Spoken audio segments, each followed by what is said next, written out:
السلام عليكم ورحمة الله وبركاته. الحمد لله وحده والصلاة والسلام على من لا نبي بعده. بعد நாம தொடர்படியா ஒவ்வொரு வாரமும் நபிகள் நாயகம் ஸல்லல்லாஹு அலைஹி வஸல்லம் அவங்க சொன்ன உண்மையான சம்பவங்களை, இஸ்லாமிக் உண்மை சம்பவங்களை நம்ம பார்த்து வரோம். அப்படித்தானே? ரியல் ஸ்டோரிஸை பார்த்து வரோம். அதுல இன்னைக்கு நம்ம பார்க்க போறது ஒரு முக்கியமான நம்ம தெரிந்து வைத்திருக்க வேண்டிய ஒரு விஷயம். முக்கியமா நம்ம தெரிஞ்சு வச்சுக்க வேண்டிய ஒரு விஷயம். புரியுதா? அது என்னன்னா, ஒரு கொடை வள்ளலை பத்தி பார்க்க போறோம்.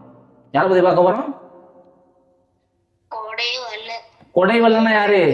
கொடை பிடிச்சு பாரா, அவர்தான் கொடை வள்ளல். அப்புறம் யாரு கொடை வள்ளல்னா சொல்லுங்க.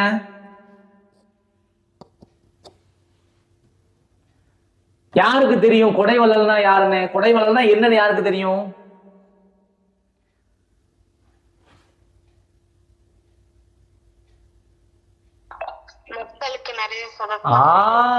மக்களுக்கு நிறைய செய்வாரு.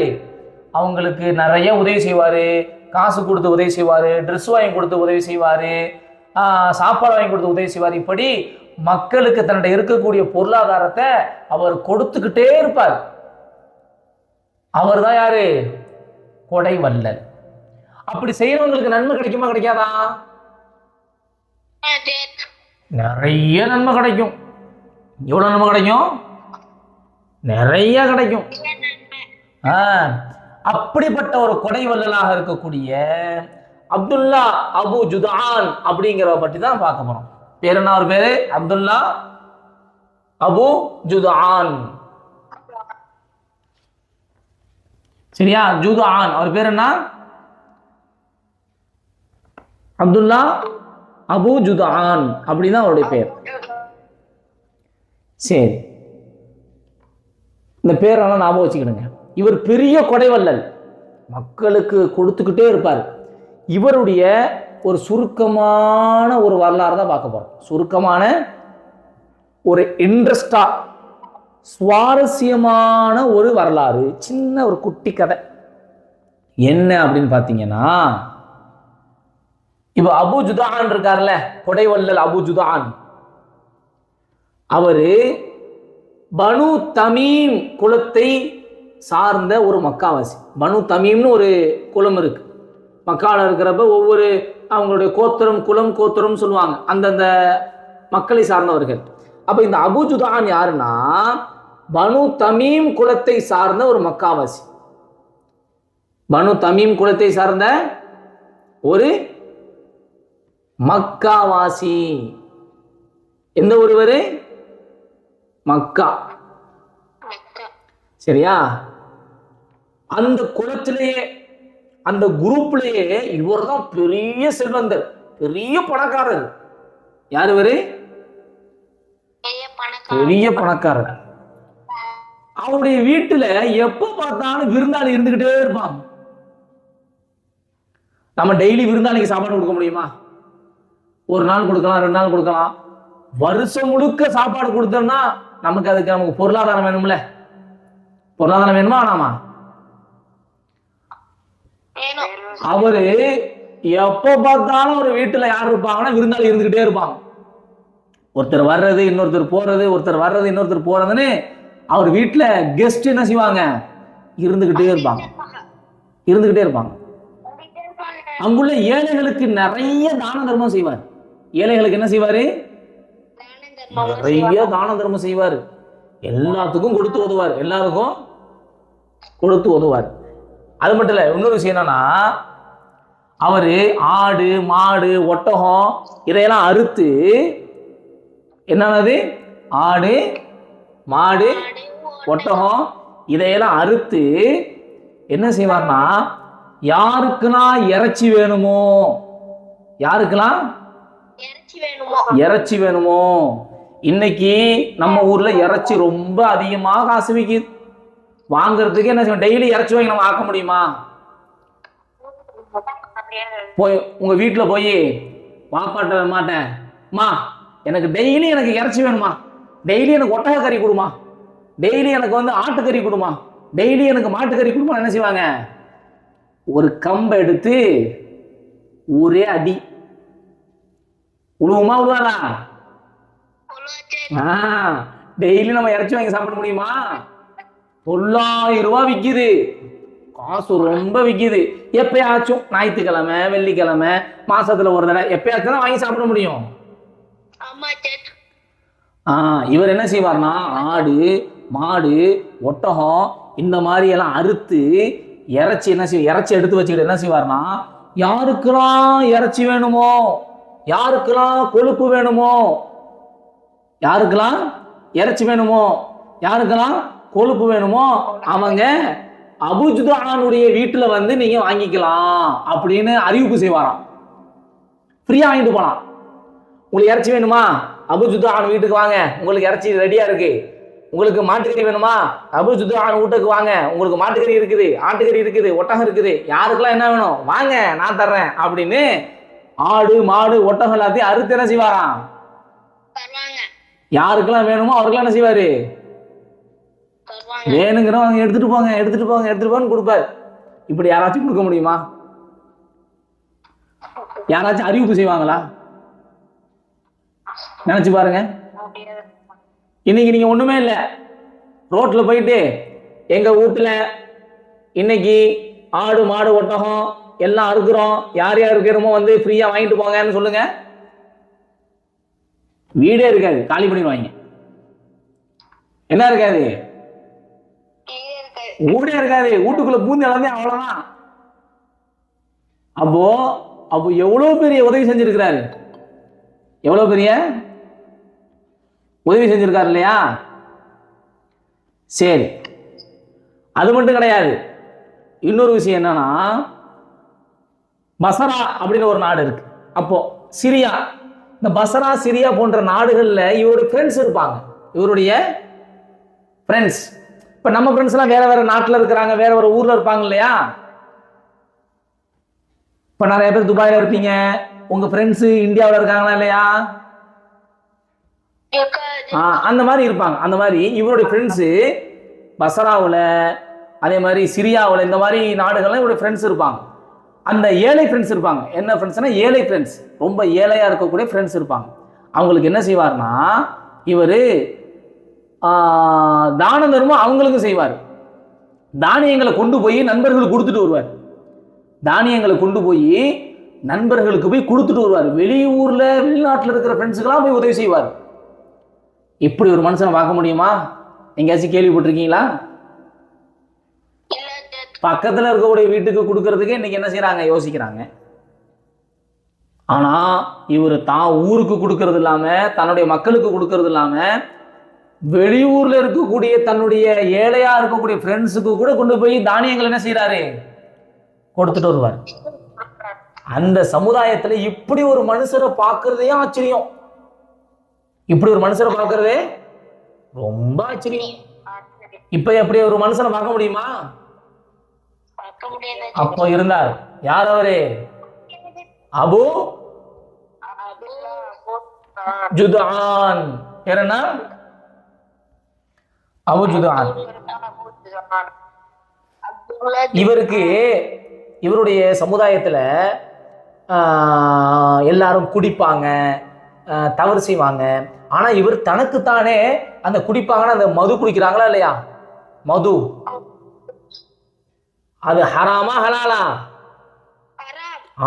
ஹராம். அத அப்பவே தனக்குத்தானே ஹராமாக்கிக்கிட்டார். தனக்குத்தானே நான் குடிக்க மாட்டேன், நான் என்ன செய்ய மாட்டேன், குடிக்க மாட்டேன். சரி, இவருடைய சின்ன வயசுடைய வரலாறு பார்ப்போம் வாங்க. இப்ப இவர் பெரிய அருட்கொடை, அதாவது பெரிய ஒரு கொடை வள்ளலா இருக்கிறாரு, மது அருந்த மாட்டாரு. இவருடைய சின்ன வயசுடைய வரலாறை பார்த்தா என்னன்னா, இவர் சின்ன வயசுல இளமை காலத்துல, சின்ன வயசா இருக்கக்கூடிய இளமை காலத்துல இவர் என்ன செய்வார்னா, பயங்கரமா சேட்டை செய்வார். பயங்கரமா சேட்டை செய்வார். செம்ம சேட்டை செய்வார். அது மட்டும் இல்ல, அப்போ அவர் மதுவும் குடிப்பார், ட்ரிங்க்ஸ் பண்ணுவார். அப்ப என்ன செய்வார்? சின்ன வயசுல ட்ரிங்க்ஸ் பண்ணுவாரு. என்ன செய்வாரு? மது குடிப்பார். மது குடிச்சுட்டு ஒரு நாள் என்ன சொன்னாருன்னா, அந்த தெரியுது பாருங்க நிலா, என்ன தெரியுது?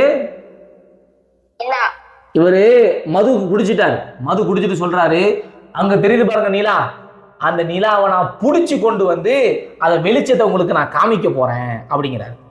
எதை புடிச்சிட்டு வந்து?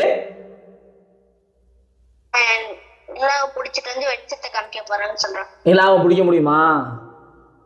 பிடிக்க முடியாது. இவரு மது போதையில என்ன செய்யறாரு? சொல்றாரு. சொன்னது மட்டும் இல்லாம இப்படி இப்படிங்கிறாரு, இப்படி இப்படிங்கிறாரு. ஏன்னா நிலாவை பிடிக்கிறாராம். நிலாவை அப்படியே பிடிக்கிறாரு, இப்படி இப்படி செய்யறாரு, கையை தூக்குறாரு, நிலாவை பிடிக்கிற மாதிரி இப்படி இப்படிங்கிறாரு. கையில ஒண்ணுமே இல்லை. சுத்தி இருக்கிற மக்கள் எல்லாம் பார்த்து சிரிக்கிறாங்க. என்னடா இது, இப்படி காமெடி பண்றாரு, எப்படி நிலாவை பிடிக்க முடியும், கையை வேற நீட்டுறாரு அப்படின்னு பாத்தியெல்லாம் சிரிக்கிறாங்க. பாத்தியெல்லாம் சிரிக்கிறாங்க. சிரிக்கிறப்ப பார்த்தா இவரை விட கொஞ்சம் ரொம்ப தாழ்ந்தவங்க, இவரோட அந்தஸ்துல ரொம்ப கீழே இருக்கிறவங்க, மேல இருக்கிறவங்க எல்லாரும் இருக்கிறாங்க. எல்லாரும் இவரை பார்த்து இவருடைய செயலை பார்த்து என்ன செய்யறாங்க? சிரிக்கிறாங்க. மது அருந்துனா இதுதான் நிலைமை. மது அருந்துனா இதுதான் நிலைமை. அப்ப நம்ம என்ன செய்யறோங்கிறத என்ன செய்யாது? மது அருந்துனா தெரியாது.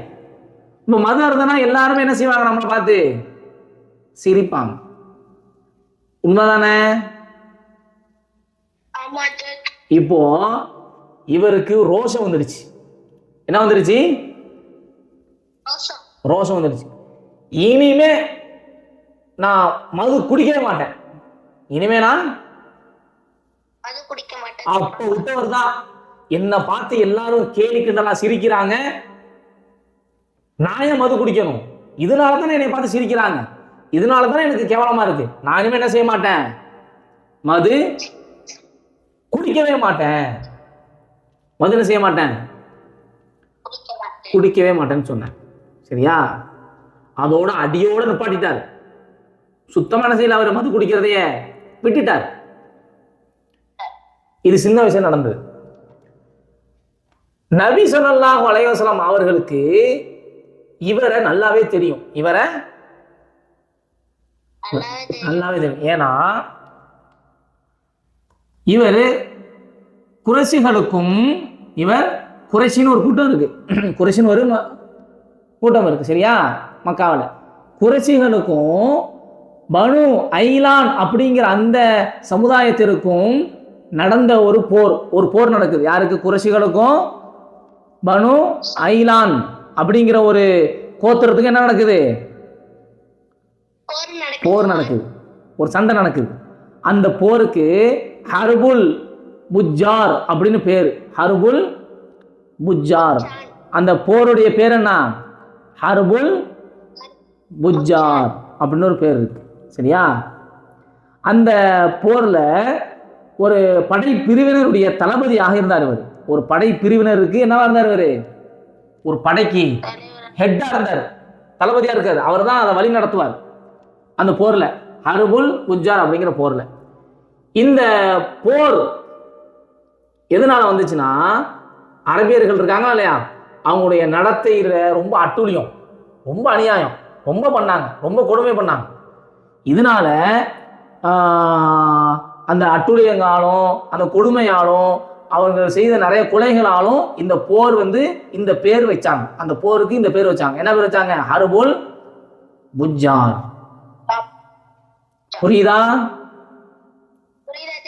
அந்த பேர் வச்சாங்க. எதனால வச்சாங்க? இந்த அரபியர்கள் என்ன செஞ்சாங்க? நடத்திய அட்டூழியங்களால, கொடுமையால, கொலையால என்ன செஞ்சாங்க? இப்படி இந்த போருக்கு ஒரு பேர் வச்சாங்க. அந்த போர் நடக்கும்போது, நபி அவங்க சிறிய வயதுடையவராக இருந்தாங்க. நபி அவங்க என்னவா இருந்தாங்க? சின்ன வயசு உடையவங்களா இருந்தாங்க. சரியா? அப்ப நபி அவங்க ரொம்ப சின்ன வயது உடையவங்களா இருந்தாங்க, சிறு வயதுல இருந்தாங்க. சரியா? இப்போ இந்த அபு ஜுதான் இருக்காரு இல்லையா, இவரை பத்தி ஆயிஷா ரலியல்லாஹு தஆலா நபி அவங்ககிட்ட கேட்கிறாங்க. இதுதான் முக்கியமான விஷயம். அபு ஜுதானை பத்தி யார்கிட்ட கேட்கிறா? ஆயிஷா ரலியல்லாஹு தஆலா அவங்க நபி அவங்ககிட்ட கேட்கிறாங்க. என்ன கேட்கிறாங்கன்னா பாருங்க, நல்லா கவனிங்க. இன்னபன ஜுதான் ஃபில் ஜாஹிலியா, அவர் அறியாம காலத்துல இருந்தார். அறியாம காலத்துல இருந்தார். யாரு? அபு ஜுதானுங்கிறது அப்ப இஸ்லாத்தை ஏத்துக்கல. இவ்வளவு கொடை செஞ்சாரா இல்லையா, இவ்வளவு நன்மை செஞ்சாரா இல்லையா, மக்களுக்கெல்லாம் வாரி வாரி கொடுத்தாரா இல்லையா, இவரு எதை ஏத்துக்கல? அப்ப அவரு இஸ்லாத்துக்குள்ள இல்ல. எதுக்குள்ள இல்ல? இஸ்லாத்துக்குள்ள இல்ல. அப்ப ஒரு அல்லாஹ் ஏகரைவனாக என்ன செய்யல, ஏற்றுக்கொள்ளாத அந்த கூட்டத்தில் இருந்தார். அப்போ கேட்குறாங்க ஆயிஷா அவங்க, அவர் ஐயாமுல் ஜாஹிலியா, அதாவது அறியாமை காலத்தில் இருக்கிறப்ப அவர் என்ன செஞ்சாரு? தன்னுடைய வீட்டுக்கு வந்த விருந்தாளிகளை ரொம்ப உபசரிச்சாரு. விருந்தாளிகளை என்ன செஞ்சாரு? ரொம்ப கண்ணியப்படுத்தினாரு. அதே மாதிரி யுஹ்சினுல் ஜிவார், இன்னும் அவருடைய அண்டை வீட்டார்கிட்ட நல்ல முறையில் நடந்து கொண்டார். அண்டை வீட்டார்னா யாரு? பக்கத்து வீட்டுக்காரவங்க. பக்கத்து வீட்டுக்காரவங்கிட்ட எப்படி இருப்பாராம்? ரொம்ப கண்ணியமா நடந்துப்பாராம். ரொம்ப கண்ணியமா நடந்துப்பாராம். அது இல்லாம உறவுகளை சேர்த்து வாழ்வாராம். உறவுகளை சண்டை போட மாட்டாரு. குடும்பத்துக்குள்ள என்ன செய்ய மாட்டாரு? சண்டை போட மாட்டாரு. அப்போ இவர் உறவுகளை சேர்த்து வாழ்றாரு, ஏழைகளுக்கு நன்மை செய்யறாரு, நன்கொடை கொடுக்குறாரு. அதே மாதிரி அண்டை வீட்டார்ட்ட நல்ல முறை நடந்துக்கிறாரு, பக்கத்து வீட்டுக்காரன் நல்ல முறை நடந்துக்கிறாரா. அதே மாதிரி வரக்கூடிய விருந்தாளியை நல்ல முறையில் கவனிக்கிறாரு. வரக்கூடிய விருந்தாளி என்ன செய்யறாரு? நல்ல முறையில கவனிக்கிறாரு. அப்போ ஆயிஷா ரலியல்லாஹு தஆலா கேட்கிறாங்க, பஹல் யன்ஃபஉஹு ذلك, இவ்வளவு செஞ்சாரே இது அவருக்கு பலன் தருமா? இது அவருக்கு பலன் தருமா? நாளைக்கு மறுமையில் என்ன செய்யும் அவருக்கு? மறுமை நாள்ல இது அவருக்கு பலன் தருமா? இவ்வளவு நன்மை செஞ்சிருக்காருல்ல, மறுமை நாள்ல இவருக்கு அது பலன் தருமா? இவரை அது சொர்க்கத்துக்கு கூட்டிக்கிட்டு போகுமா அப்படின்னு கேட்கிறாங்க. சொல்றது புரியுதா? அப்படி கேட்கிறாங்க. நபிங்க அவங்க சொன்னாங்க, மறுமையில இவருக்கு எந்த பலனும் கிடைக்க போவது கிடையாது. மறுமையில இவருக்கு எது கிடைக்காதா? எந்த பலனும் கிடைக்காது. ஏன்னா அப்பதான் நபி அவங்க சொல்றாங்க, ஸல்லல்லாஹு அலைஹி வஸல்லம் சொல்றாங்க, ஏன்னா இவர் அதாவது இவர் அந்த சமயத்துல அல்லாஹ்வே என் குற்றங்களை மறுமை நாளில் மன்னித்து விடு, என்னோட குற்றங்கள் என்ன செஞ்சிரு நீ மறுமை நாள்ல மன்னிச்சிடு, சரியா? என அல்லாஹ்விட்ட பாவமன்னிப்பு கேட்டு ஒரு இறைவனாக இருக்கக்கூடிய அல்லாஹ், ஒரே ஒரு இறைவன் தான் அல்லாஹ், ஒரே ஒரு இறைவன் அல்லாஹ், சரியா? அப்போ ஒரே ஒரு இறைவன் தான் இருக்கிறான் இல்லையா? அவரு ஒரே ஒரு இறைவன் தான் இருக்கிறான், அது அல்லாஹ் தான். மறுமை நாள் இருக்குது அப்படிங்கிறத அவர் என்ன செய்யல, அவரு மறுமை நாள் உண்டு, ஒரே ஒரு இறைவன் தான் இருக்கிறான் அப்படின்னு சொல்லி அவர் என்ன செஞ்சதில்லை, பேசியதில்லை. என்ன செஞ்சதில்லை? அவரு பேசியதில்லை. அப்படின்னா என்ன அர்த்தம்? அவரு ஒரே ஒரு இறைவனை அவரு பேசியது கிடையாது, மறுமை நாள் அவர் இருக்குங்கிறது நம்பி அவர் பேசியது கிடையாது அப்படின்னு சொல்லி நபிகள் நாயகம் ஸல்லல்லாஹு அலைஹி வஸல்லம் அவங்க சொல்றாங்க. இந்த அறிவிப்பை ஆயிஷா ரலியல்லாஹு தஆலா அறிவிக்கிறாங்க. இது இப்னு ஹிப்பான்ல 330வது ஹதீஸா வருது. 330வது ஹதீஸா வருது. நல்லா கவனிங்க, என்ன சொல்றாரு? அல்லாஹ்வே என் குற்றங்களை மறுமை நாளில் மன்னித்து விடு என தனக்கு ஒரு இறைவன் இருக்கிறான் என்றும் மறுமை நாள் உண்டு எனவும் பேசியதில்லை அப்படின்னு வருது. எனக்கு ஒரு இறைவன் தான் இருக்கிறான், ஒரே ஒரு இறைவன் தான் இருக்கிறான், அது அல்லாஹ் மட்டும்தான் அப்படின்னு பேசுனதில்லை, மறுமை நாள் இருக்குங்கிறது இவர் பேசுனது கிடையாது. அதனால இவருக்கு நாளைக்கு மறுமையில எந்த பலனும் கிடைக்க போவதில்லை அப்படின்னு வருது. இதுல இருந்து நமக்கு தெரிய வரக்கூடிய விஷயம் என்னன்னா, நாம என்னதான் சதக்கா செஞ்சாலும் என்னதான் நன்மை செஞ்சாலும், என்னதான் அண்டை விட்டாருக்கு நம்ம நல்ல முறை நடந்துக்கிட்டாலும், நிறையா பண காசுகளை கொடுத்து நம்ம உதவி செஞ்சாலும், மறுமை நாளையும் அல்லாஹுவையும் நம்ம நம்பலன்னு சொன்னா, மறுமை நாளையும் அல்லாஹுவையும் நாம நம்பலன்னு சொன்னா, நம்ம செஞ்ச எந்த பலனும், எந்த ஒரு உதவியும், எந்த சதக்காவும் நாளைக்கு மறுமையில நமக்கு என்ன தராது? பலனை தராது. நம்மளை சொர்க்கத்துக்கு என்ன செய்யாது? கூட்டிக்கிட்டு போகாது. அப்போ இதன் மூலியமா நமக்கு என்ன விளங்குது? மறுமையை நம்பல, அல்லாஹுவை நம்பல, ஏத்துக்கலன்னு சொன்னா, என்னதான் நன்மைகள் செஞ்சாலும், ஏழை மக்களுக்கு வாரி வாரி கொடுத்தாலும், கொடை வள்ளலா இருந்தாலும், நம்ம எங்க போக முடியாது? சொர்க்கத்துக்கு போக முடியாது. அப்போ சொர்க்கத்துக்கு போனா முதல்ல எதை நம்பி இருக்கணும்? அல்லாஹ் ஒருவன் அப்படிங்கிறத நம்பி இருக்கணும். அதே மாதிரி மறுமையினால நம்ம என்ன செஞ்சிருக்கணும்? நம்பி இருக்கணும். சரியா? பாடம் புரிஞ்சா? சரி, இன்ஷா அல்லாஹ். அப்போ நாம என்னதான் நன்மை செஞ்சாலும் அல்லாஹ் ஒருவன்கிறத நம்பணும். அதே நேரத்தில் அல்லாஹ் ஏற்றுக்கொள்ளணும். மறுமை நாள் இருக்குதுங்கிறத நம்ம நம்பலன்னு சொன்னா, என்னதான் நன்மை செஞ்சாலும், கொடை வெள்ளலா இருந்தாலும், மக்களுக்கு நம்ம எவ்வளவு உதவி செஞ்சாலும், நாளைக்கு மறுமையில் அது நமக்கு என்ன தராது? பலன் தராது. அதனால அல்லாஹ் ஒருவன், அல்லாஹ் ஒருவன் மட்டும்தான் இருக்காங்கிறதுனால உறுதியா நம்பி நாம மக்களுக்கு நாம அதிகமாக கொடை செய்யக்கூடியவர்கள், அதாவது நிறைய அவங்களுக்கு வாரி வழங்கக்கூடிய மக்களாக, நிறைய பொருளாதாரத்தை கொண்டு உதவி செய்யக்கூடிய மக்களாக, அவங்களுக்கு நிறைய நன்மை செய்யக்கூடிய மக்களாக இருக்கிறது மட்டும் இல்லாமல், மறுமை நாளை நம்பி அல்லாஹ்வுக்கு இணை வைக்காம அல்லாஹ் ஒருவனை மட்டும் வழங்கக்கூடிய மக்களாக நாம் இருக்கணும். இன்ஷா அல்லாஹ். அப்படி இருப்போமா? இன்ஷா அல்லாஹ். போயிட்டு வாங்க. அஸ்ஸலாமு அலைக்கும் வரஹ்மத்துல்லாஹி வபரகாத்துஹு.